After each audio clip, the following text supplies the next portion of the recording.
What's going on? It's gonna be about the more racist police in Philadelphia, and they killed Walter Wallace Jr., black man who was wielding a knife, but he was a it was a lot of things going on with the young man, and they didn't bring a taser.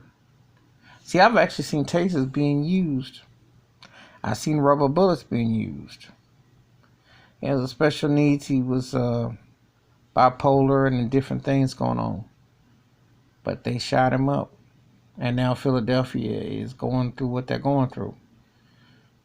These situations rage on and on and on. These cops are so racist, and they don't, if you're black and you even look sideways or cross-eyed, they're ready to fire. It's so funny how the Dylan Roofs of the world, that white boy in Wisconsin, can shoot up and walk so freely. It's so uncanny. It's just so American if you're between black and white in the justice system. I saw Walter Wallace Sr. talk tonight on CNN with his attorney, and he spoke his mind, but everybody knows there's a racial undertone there. These policers are out of control, and they feel that they are untouched. If you don't have to answer to nobody, to kill black people at will. It's the same story. Every day you turn on the news, it's just a matter of when it's going to happen. And like I said before, it's almost like they're sworn in and taught to hate against black people. They forget black people pay their salary. They forget black people are Americans. But this is what they get to do. Legally break the law. Legal genocide. Operate in a system code where they don't have to feel that they are accountable. Feel they can do whatever they want to do because they're white and they have the badge. And you see it every single day.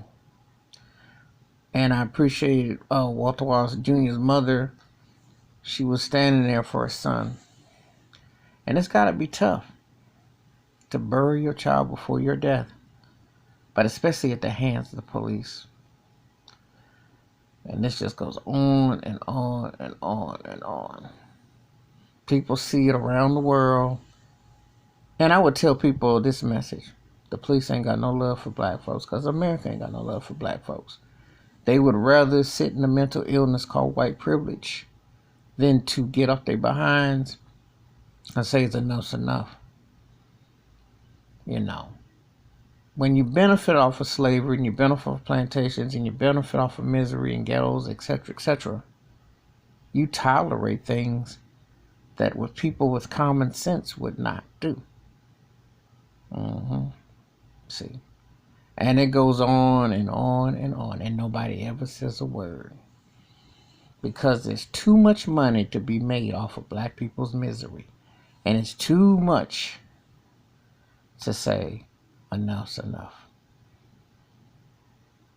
So rest in peace to Walter Wallace Jr. Prayers and thoughts are with his family. And his father said he doesn't want to see the city of Philly go down, but I'm going to tell you something. That's the only time a message gets meant, when people are not heard and respected as human beings. It's the same old saying.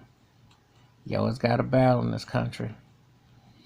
Anyway, give me your thoughts and your takes at the like, subscribe, and the bell rings. A new video. Wash your hands. Keep your mind clear. Watch out for one another. And it's always a battle. Because there's always reminders of racism, systematic racism, institutionalized racism. And they find a way to do this again.